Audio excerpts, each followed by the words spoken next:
Ibrahimpur school alumni অ্যাসোসিয়েশনের নবনির্বাচিত কর্মকর্তাদের শপথ অনুষ্ঠিত হয় ৬ ডিসেম্বর শুক্রবার বিকেল ৫টা ৩০ গুলশান ২ দি রয়্যাল প্যারাডাইস হোটেলে। নারায়ণগঞ্জ জেলা প্রতিনিধি জানান, এতে উপস্থিত ছিলেন বিদায়ী সভাপতি professor doctor H I. Lutfur Rahman Khan এবং সাধারণ সম্পাদক জনাব মোহাম্মদ শামসুর রহমান। আরও উপস্থিত ছিলেন নবনির্বাচিত সভাপতি ডক্টর মোহাম্মদ হায়দার আলী মিয়া এবং সাধারণ সম্পাদক ছিলেন জনাব মোহাম্মদ আব্দুল হান্নান মৃধা। আরও উপস্থিত ছিলেন কেন্দ্রীয় ছাত্রদলের সাবেক সহ সাংগঠনিক সম্পাদক শফিউল আজম এবং দি রয়্যাল প্যারাডাইজ এর চেয়ারম্যান মোস্তফা। এরা সকলেই ইসার উন্নয়নের বিষয় নিয়ে আলোচনা করেন। আলোচনা শেষে সাংস্কৃতিক অনুষ্ঠান হয়।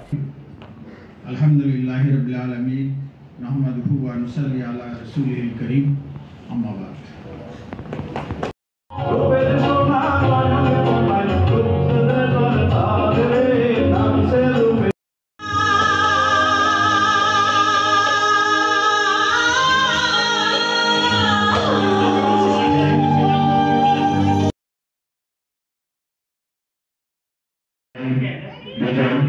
ইসলাম এবং আলোক নাই আবু প্রবীণ দোষ মেহনত খান আলোক অত্যন্ত শ্রদ্ধা ভাজন দুজন ব্যক্তি এবং আমার